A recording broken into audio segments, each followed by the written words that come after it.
साथियों, अगर आप अपनी ज़िंदगी में सफल होना चाहते हैं तो आपके अंदर एक रचनात्मक प्रकृति का होना बेहद ज़रूरी है। ऐसा मैं क्यों कह रहा हूँ, इस चीज़ के बारे में हम आगे बात करेंगे। उससे पहले नमस्कार साथियों, मैं अनुभव सिंह आप सभी का बहुत बहुत स्वागत करता हूँ और आप सभी का आभार व्यक्त करता हूँ कि आपका स्नेह और प्रेम जो मुझे परस्पर मिलता रहता है सोशल मीडिया के माध्यम से।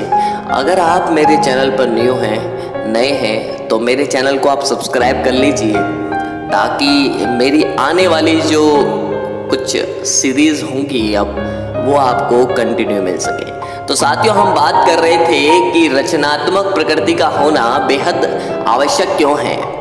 आपकी सफलता में आपकी रचनात्मक जो प्रकृति होगी, जो आपकी क्रिएटिविटी की जो एक हैबिचुअल एक हो जाएंगे, आप एक आदत होगी, वो आपको सक्सेस मनाने में किस तरह मदद कर सकती है। साथियों, अगर मैं बात करूं एक छोटे से जानवर की, बिल्ली की, आपने कभी बिल्ली को शिकार करते हुए देखा है?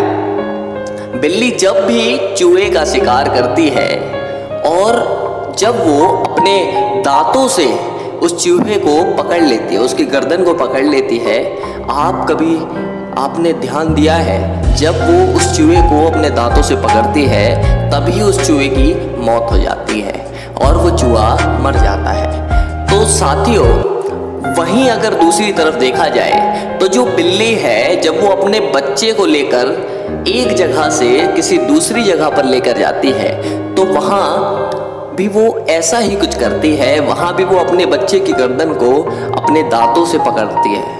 लेकिन इसमें आश्चर्य करने वाली बात कौन सी है? इसमें आश्चर्य करने वाली बात यह है कि जब वो चूहे की गर्दन को पकड़ती है तो वो चूहा मर जाता है और जहां वो अपने बच्चे की गर्दन को पकड़ती है, उन्हीं दांतों से, उसी बल के साथ, तो उनके बच्चे नहीं मरते। तो साथियों, अगर हमें भी अपनी ज़िंदगी में कुछ करना है, ये रचनात्मक प्रकृति हमें लानी होगी। हमें कौन सी चीज़ को किस तरह से करना है, एक क्रिएटिविटी का होना बेहद आवश्यक हो जाता है। अब मैं सफल व्यक्तियों में किसी की भी बात करूं, आप सभी के लिए एक जनरल जो रोल मॉडल रहते हैं वो थॉमस एल्वा एडिसन, आप सभी ने उनका नाम सुना है।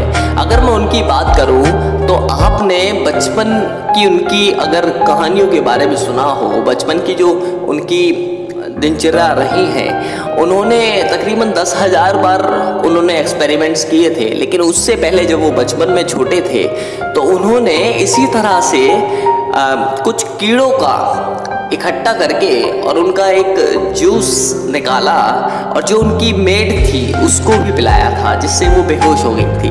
ये क्रिएटिविटी की जो आदत होती है ना, यही आपके अंदर उस सफलता के लिए लड़ने का जज्बा पैदा करती है।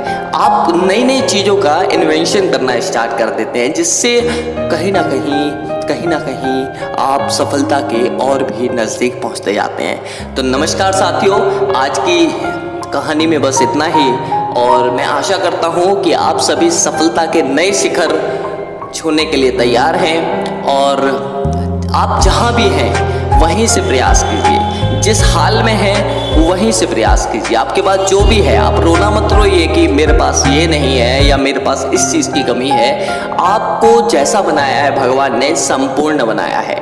आपको बस आवश्यकता है तो आप खुद को पहचानने की, आप खुद को पहचानने का प्रयास कीजिए, क्योंकि आपको आपसे बेहतर कोई नहीं जानता। नमस्कार साथियों, धन्यवाद।